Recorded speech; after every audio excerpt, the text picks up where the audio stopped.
नमस्कार मित्रों, आज हम चर्चा करने जा रहे हैं विश्व की सबसे बड़ी समस्या के ऊपर। अब आप पूछेंगे विश्व की सबसे बड़ी समस्या क्या है? सबसे बड़ी समस्या इस दुनिया की यह है कि इस दुनिया में असमानता बहुत है। यह असमानता किस रूप में ज्यादा हमको नुकसान पहुंचा रही है? वह है आर्थिक असमानता, कि एक व्यक्ति के पास 10 रुपए हैं और एक व्यक्ति के पास 1 लाख रुपए हैं। आखिर अगर ऐसा अंतर रहेगा तो निश्चित रूप से कभी न कभी क्रांति होने का संभावना बनी रहेगी। तो क्या हम क्रांति चाहते हैं? नहीं, कोई भी क्रांति नहीं चाहता, कोई भी खून खराबा नहीं चाहता, कोई भी लड़ाई नहीं चाहता। और जितने भी धर्म इस दुनिया में हैं, और दुनिया से मुझे मतलब नहीं, मुझे मेरे भारतवर्ष से प्यार है, मुझे मेरे हिंदुस्तान से प्यार है। हिंदुस्तान में एक नारा लगता है, हिंदू, मुस्लिम, सिख, ईसाई, ये हैं सब आपस में भाई। आज मेरे अफजल भाई मेरे साथ बैठे हुए हैं, ये मुस्लिम धर्म से हैं, लेकिन इनसे मेरा बड़ा घरोबा है।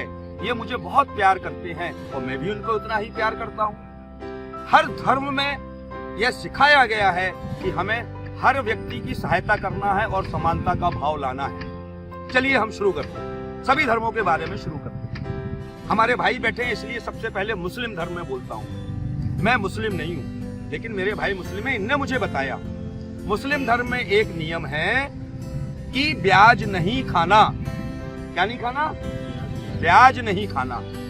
आखिर इसका समानता से क्या लेना देना है? इस पर मैं बहुत गंभीर विषय में सोचा और मेरे भाई से इस विषय में चिंतन किया। मेरे मित्र हैं मकबूल अहमद अंसारी, उनसे मैंने चिंतन किया तो निष्कर्ष निकला कि यदि आदमी ब्याज नहीं खाए, अगर पूरी दुनिया, पूरा ब्रह्मांड, पूरे धर्म के लोग सिर्फ ब्याज खाना बंद कर दें तो इस दुनिया में अपने आप समानता आ जाएगी। अब आप पूछेंगे कैसे? देखिए, ऐसे भाई साहब की इनकम 1 लाख रुपए महीने है और इनका खर्चा जो है 50,000 रुपए महीने है। अब ये मुस्लिम है, अगर 50,000 रुपए इनका बच रहा है और इनको ब्याज नहीं खाना तो क्या करेंगे? बैंक में जमा करेंगे तो ब्याज आएगा। तो फिर क्या करेंगे भाई? अलमारियों में गड्डी बना के रख देंगे तो दीमक खा जाएगी। तो जब इनको मालूम है कि ब्याज नहीं खाना तो ये क्या करेंगे? और इनकी हर महीने इनकम है, यानी साल में 6 लाख रुपए बचा रहेंगे। तो ये क्या करेंगे? जिसकी इनकम 50 रुपए है उसको ये कहेंगे, भैया तू व्यवसाय कर, अच्छा कमाना और मेरे 50,000 मुझे वापस कर देना। अब जब उसकी इनकम 50,000 हो जाएगी तो इनको वापस करेगा तो इनके 6 लाख फिर सरप्लस हो गए, ये फिर दूसरे को देंगे। देखिए, सिर्फ ब्याज नहीं खाने से अपने आप ये संग्रह की प्रवृत्ति समाप्त हो जाएगी और दुनिया में समानता आ जाएगी। दूसरा धर्म है सिख धर्म। सिख धर्म में सबसे जो मुझे अच्छा लगा, जो मैंने मेरे सिख भाइयों से, हमारे जीता आनंद हमारे लैंडलॉर्ड हैं, मैं उनसे बात की, उन्होंने बताया साहब हमारे सबसे ज्यादा चिंता करते हैं हमारे लोग धर्म में, तो वह है कार सेवा। ये कार सेवा नहीं है, इसको कहते हैं कर सेवा। कर बोलते हैं इन हाथों को। मैं जेब से निकाल कर किसी को 100 रुपए दूं और किसी के जूते पॉलिश करूं तो इसमें 100 रुपए देना मेरे लिए मूल्यवान नहीं होगा, मेरा जूता पॉलिश करना मूल्यवान होगा। तो देखिए, आपको याद होगा ज्ञानी जैल सिंह को एक सजा मिली थी तो उन्होंने गुरुद्वारे में जाकर जूते पॉलिश किए थे। तो ये उनके यहाँ सजा का भी प्रावधान है। देखिए, अगर इससे क्या होगा? समानता आ जाएगी, क्योंकि जब सब लोग सेवा करेंगे तो सेवा, आपके घर में कोई नौकर नहीं रहेगा। और मैं बेटी के पास कनाडा गया, वहाँ कोई अपने घर का काम किसी दूसरे से नहीं कराता, लेकिन ये हिंदुस्तान है जहाँ पर कि लोग अपना काम दूसरों से कराते हैं। तो जब देखिए, जब सब लोग अपना काम खुद करेंगे तो निश्चित रूप से समानता आएगी। है, कोई किसी से काम नहीं कराएगा, सबकी उन्नति होगी। देखिए, ये सिख धर्म का बहुत मूल मंत्र है। फिर अब हम आते हैं क्रिश्चियन धर्म के ऊपर। क्रिश्चियन धर्म का मूल मंत्र है मिशनरी। मिशनरी यानी सेवा भाव। और शायद यही कारण है कि दुनिया में जो चर्च का झंडा या चर्च का स्थान, वहां सूर्य नहीं डूबता था। उसका मुख्य कारण था इनकी सेवा। ये ऐसी सेवा करते हैं जैसे हमको याद आना चाहिए आज इस सेवा के समय पे इनका, अपने जिनको नोबेल प्राइज मिला, मदर टेरेसा को।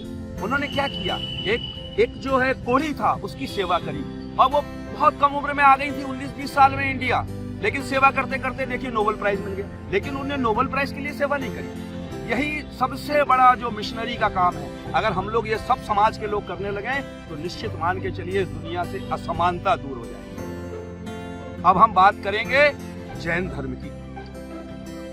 जैन धर्म में बहुत सारे नियम हैं, 10 दिन के उनके मंत्र बोले जाते हैं, 10 दिन वो लोग अलग अलग विषय पे चर्चा करते हैं। मैं उन पर चर्चा नहीं करूंगा, मैं चर्चा करूंगा सिर्फ परिग्रह, अपरिग्रह।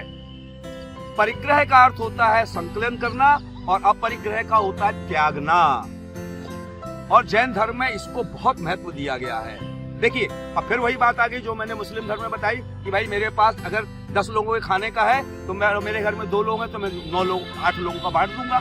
तो जितना अपरिग्रह होगा इस समाज में, इस संसार में, इस ब्रह्मांड में, निश्चित रूप से मान के चलिए कि असमानता, अब क्योंकि मेरे को संग्रह ही नहीं करना, मेरे को 2 कपड़े में काम चल रहा है। अब मेरे देखिए समाज में ऐसे घर हैं, वो इसका मुझे याद आता है, एक नेताजी हुए हैं तो उनकी जब साड़ियां निकली तो साहब कितनी 10-20 हजार साड़ियां, जूते निकले 1000 और सब बेकार हो गए। एक बार पहनता अलमारी में टांग देता है।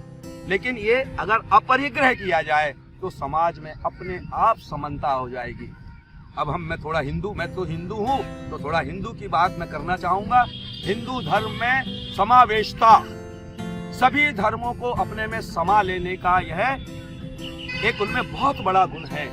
देखिए, जितने दुनिया के धर्म हिंदुस्तान में आए वो सब इसमें समाहित हो गए।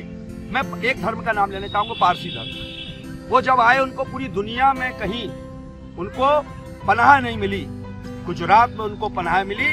और देखिए आज वो पूरे हिंदू समाज से मिल गए, पूरे समाज से मिल गए हैं। और आप देखिए मूलतः पारसी जो लोग हैं वो गुजराती भाषा में बोलते हैं। तो यदि हम चाहते हैं कि इस दुनिया से असमानता दूर हो, विश्व युद्ध का खतरा टले, दुनिया में युद्ध मुक्त संसार हो, तो जितने मैंने धर्म गिनाए इन सब के धर्मावलंबियों से मैं निवेदन करना चाहता हूँ कि वे स्वयं तो पालन करें और साथ में पूरे ब्रह्मांड में पालन हो, इसकी वो चिंता करें। दुनिया में पूरे में समानता आ जाएगी, युद्ध इस दुनिया से समाप्त हो जाएगा, यह मेरा पूर्ण विश्वास है।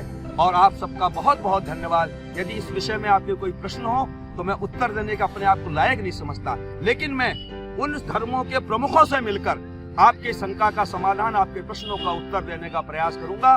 बहुत बहुत धन्यवाद।